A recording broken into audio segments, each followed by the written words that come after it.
तुम्ही कधी विचार केला आहे का, आपले डोळे आपल्याला जीवनातील सुंदर क्षण दाखवतात. रंग, हसू, निसर्गाचे अद्भुत दृश्य किंवा रोजच्या छोट्या छोट्या आनंदाचे क्षण. सगळं काही आपण अनुभवतो फक्त आपल्या डोळ्यांमुळेच. म्हणूनच आपले डोळे निरोगी ठेवणे खूप महत्त्वाचे आहे. जर त्यांची काळजी घेतली नाही तर हे सर्व सौंदर्य हळूहळू आपल्यापासून दूर जाऊ शकते. नमस्कार मंडळी, ऐका हो ऐका या आपल्या खास मराठी पॉडकास्टमध्ये तुमचे मनपूर्वक स्वागत आहे. आज जागतिक काचबिंदू सप्ताहाच्या निमित्ताने आपण काचबिंदूविषयी काही महत्त्वाची माहिती जाणून घेणार आहोत. त्याचबरोबर काचबिंदू आणि मोतीबिंदू यातील फरकही सोप्या भाषेत समजून घेऊ.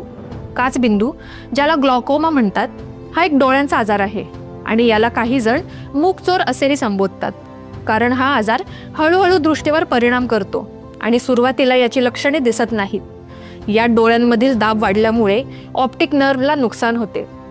हळूहळू पेरिफेरल विजन म्हणजेच साईड विजन कमी होऊ लागतो आणि जर याकडे दुर्लक्ष केले तर अंधत्व येऊ शकते. काचबिंदू होण्याची कारणे वेगवेगळी असतात. यामध्ये डोळ्यांमधील वाढलेला दाब, वय वाढणे, कुटुंबात काचबिंदूचा इतिहास, मधुमेह, डोळ्याला झालेली जखम किंवा दुखापत, उच्च रक्तदाब आणि काही औषधांचा परिणाम यांचा समावेश होतो. या सर्व कारणांमुळे नियमित डोळ्यांची तपासणी करणे अत्यंत महत्त्वाचे आहे, जेणेकरून वेळेत उपाय करून दृष्टी वाचवता येईल. मोतीबिंदू, ज्याला कॅटॅरॅक्ट म्हणतात, हा काचबिंदूपेक्षा वेगळ्या प्रकारचा डोळ्यांचा आजार आहे. यामध्ये डोळ्यांची नैसर्गिक लेन्स हळूहळू धूसर किंवा ढगाळ होऊ लागते, ज्यामुळे प्रकाश नीट डोळ्यापर्यंत पोहोचत नाही आणि दृष्टी हळूहळू धूसर होते. मोतीबिंदूचे सर्वात सामान्य कारण म्हणजे वय वाढणे, तसेच मधुमेह, दीर्घकालीन सूर्यप्रकाशाचा संपर्क, काही औषधे किंवा डोळ्यांवर झालेल्या जखमा. या आजाराची लक्षणे म्हणजे धूसर दृश्य, रंग अस्पष्ट दिसणे आणि रात्री किंवा अंधारात दृष्टी कमी होणे. मोतीबिंदूवर शस्त्रक्रिया करून दृष्टी पुन्हा सुधारता येते, तर काचबिंदूवर औषधे, लेझर किंवा शस्त्रक्रिया करून दृष्टी वाचवता येते. परंतु आधी झालेल्या नुकसानाची पुनर्प्राप्ती मर्यादित असते. साध्या शब्दांत सांगायचे तर काचबिंदू हा मूकचोर आहे, जो हळूहळू दृष्टीवर परिणाम करतो, तर मोतीबिंदू डोळ्यांच्या लेन्सला धूसर करून दृष्टी धूसर करतो. दोन्ही समस्या डोळ्यांसाठी गंभीर असू शकतात, परंतु योग्य काळजी, नियमित तपासणी आणि वेळेवर उपचार यामुळे आपली दृष्टी सुरक्षित ठेवता येते. काचबिंदूच्या प्रतिबंधासाठी स्क्रीनवर जास्त वेळ न घालवणे, डोळ्यांवरचा ताण कमी करणे, नियमित तपासणी करणे आणि जीवनशैली सुधारण्याचे उपाय महत्त्वाचे आहेत.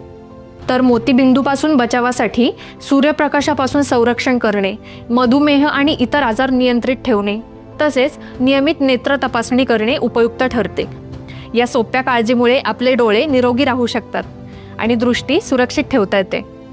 जागतिक काचबिंदू सप्ताह हा जागतिक काचबिंदू संघटनेने आयोजित केलेला एक उपक्रम आहे. या उपक्रमामध्ये रुग्ण, नेत्ररोग सेवा प्रदाते, आरोग्य अधिकारी आणि सामान्य जनता एकत्र येऊन जागरूकता मोहिमा राबवतात. या उपक्रमाचा मुख्य उद्देश म्हणजे काचबिंदू, जो प्रतिबंधात्मक अंधत्वाचे प्रमुख कारण आहे, याबाबत लोकांमध्ये माहिती पोहोचवणे. जगातील वेगवेगळ्या प्रदेशांमध्ये काचबिंदूचे परिणाम आणि आव्हाने भिन्न असू शकतात. त्यामुळे जागतिक स्तरावर याची माहिती देणे आणि प्रतिबंधात्मक उपायांची जाणीव निर्माण करणे खूप महत्त्वाचे आहे. काचबिंदू पूर्णपणे बरा होऊ शकत नाही, त्यामुळे आधीच गेलेली दृष्टी परत मिळवता येत नाही. तथापि औषधोपचार, लेझर उपचार आणि शस्त्रक्रिया यांसारख्या उपलब्ध उपाययोजनांमुळे दृष्टी कमी होण्याचा वेग हळूहळू कमी करता येतो किंवा थांबवता येतो, विशेषतः जर या आजाराचे निदान सुरुवातीच्या टप्प्यात झाले असेल. त्यामुळे वेळेत तपासणी आणि योग्य उपचार घेणे अत्यंत महत्त्वाचे ठरते. तर मंडळी, आजच्या पुरतं एवढंच. आम्हाला आशा आहे की तुम्हाला आमचा हा पॉडकास्ट अवश्य आवडला असेल. आवडला असल्यास लाईक व शेअर करायला विसरू नका. तुम्ही रोज आपल्या डोळ्यांची काळजी कशी घेताय? कॉमेंट बॉक्समध्ये नक्की सांगा. ऐका हो ऐका मराठी पॉडकास्टच्या पुढील अपडेट्स जाणून घेण्यासाठी आमच्या चॅनलला सबस्क्राईब करा व बेल आयकन प्रेस करायला विसरू नका. धन्यवाद.